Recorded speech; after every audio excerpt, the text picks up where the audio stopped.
Salut les Waterfist, on se retrouve pour notre pronostic du quintet du jour du mercredi 11 janvier 2023. Départ à 13h55 sur l'hippodrome de Pau. R1C2, prix Auguste de Castelbajac, renommé exceptionnellement prix Equidia, donc sponsorisé, vous l'aurez compris. Une course de steeplechase, 105 000 euros d'allocation, 4000 mètres à parcourir pour les 16 partants âgés de 5 à 10 ans. Piste en herbe, corde à droite. Une course, vous le voyez, qui est d'ores et déjà catégorisée loterie par notre algorithme de classification. Nul doute que effectivement ça soit dû en partie au fait que c'est une course de steeplechase et donc des steeplechase de quintet, il y en a très peu.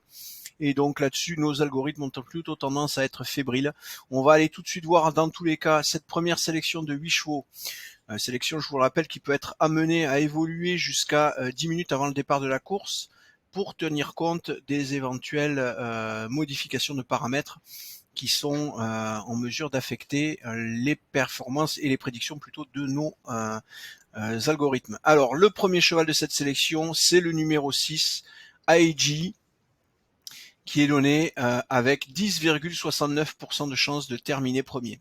Ça reste très serré avec 10,12 pour le 1 Bandero qui vient en deuxième position. Le troisième cheval à 10,02, c'est Miralago, le numéro 4. Et vous le voyez, on a un arbitrage à faire puisqu'il est ex aequo avec le numéro 9, Black Ross, à 10,02 aussi.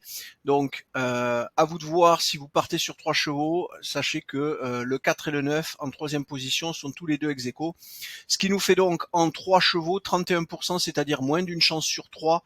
Ce qui veut donc dire que pour viser une stratégie rentable sur le long terme, il faudra vous assurer que ces chevaux, avant le départ de la course, aient une cote supérieure ou égale à 9.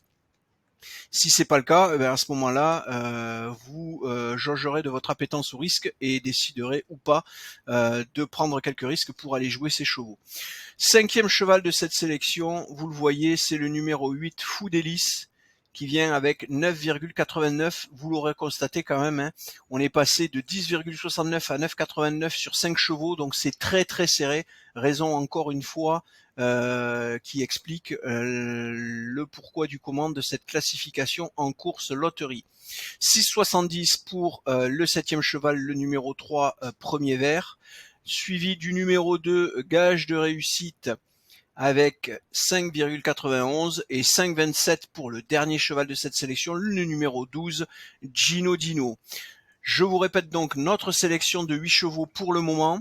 Le 6, le 1, le 4, le 9, le 8, le 3, le 2 et le 12. Encore une fois, 6, 1, 4, 9, 8, 3, 2, 12. Je vous encourage évidemment à repasser sur le site pour vérifier dès demain si cette sélection a évolué avec les recalculs qui auront lieu cette nuit. Et je vous le rappelle, les pronostics peuvent être affinés jusqu'à 10 minutes avant le départ de la course. N'hésitez pas à passer sur le site pour vérifier s'il y a eu des permutations dans ce classement. Je vous remercie, je vous souhaite une belle soirée, de bons jeux à tous et je vous dis à demain.